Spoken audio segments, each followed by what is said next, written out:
The snow has really been coming down along the Palmer Divide. There has been several crashes along I-25 near Castle Rock and south. This is actually the latest look right now of that area. A little bit better than what we were seeing in the last hour or so. The snow and problems it was causing had briefly closed this stretch early this morning.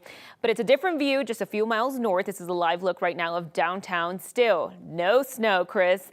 So what can we expect? Any snow similar to what Castle Rock is experiencing, or not really? I don't think we're going to end up seeing what we saw down in Castle Rock, Brianna. It's a good point that it does look, I was going to say the same thing, it looks notably better there than it did about an hour ago. I'll show you the reason why we had that heavy snow in Castle Rock in just a moment, but here's a look at that winter weather advisory that covers the foothills and the Palmer Divide here and down through Colorado Springs. This is going to be for about 2 to 7 inches of snow, and that runs through about 10 p.m. tonight. But that snow, notice this little sliver of kind of purple right in here through the middle of Colorado. That band, when it moved through Castle Rock around 9:30, 10 o'clock this morning, caused a lot of those disruptions and headaches there on the Palmer Divide and Monument Hill. In Denver, we haven't seen much yet, but the sky, it's trying to snow. Now, you might notice all of this white that might say to you, oh, it's snowing, but you look outside and it's not snowing. The issue is right now at the ground, it is very dry for us in Denver. I can tell you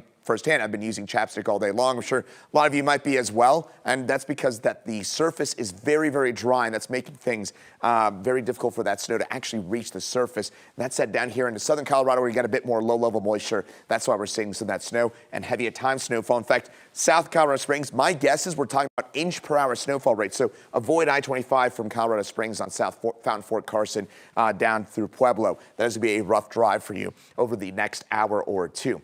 In Denver, no snow yet, but trust me, the snow is coming, and we'll get some of that snow activity into the picture for us. Probably come around 3, 4, 5 o'clock or so. We'll see those flakes start to develop for us down through Colorado Springs and Pueblo. We'll get on some of that snow as well over the next few hours. Then, by the time we wake up tomorrow morning, we're done with the snow, with the exception maybe a leftover snow shower or two for us in the high country. Closer look in here at Denver again. Come around 5 o'clock. That snow is starting to fall. Better chance for that snow south and west of Denver.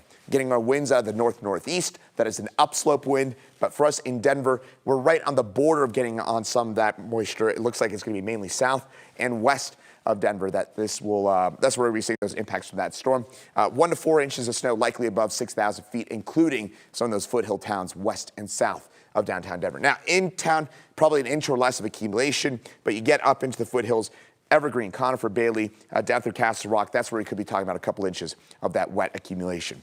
Denver on north and east, basically nothing in terms of that snowfall. Then you get into southern Colorado. That's where you get into on some of those heavier snowfall totals. Here's part of the issue as well for us seeing much in the way of accumulation. It's above freezing for us in Denver, well below freezing for us in Colorado Springs. So that difference, that'll mean the difference between, say, maybe a little bit of slush on your car tops versus a couple of inches of meaningful snow, right? 25 degrees in Colorado Springs. Obviously, that is cold enough to support snow on all surfaces. Tonight, we drop back to about 20 degrees. A few snow showers around tomorrow. 38 degrees for us in Denver. But the story for tomorrow will be the wind. Those winds will really rev up with some of those 40, maybe even 50-mile-an-hour gusts for us in the foothills, and maybe some 70-mile-an-hour gusts late tomorrow in the foothills. In Denver, our winds probably peak tomorrow afternoon. 7-day forecast, we're mostly looking at temperatures in the 30s through the next couple of days. Then we're in the 50s for us Wednesday, Thursday, and Friday.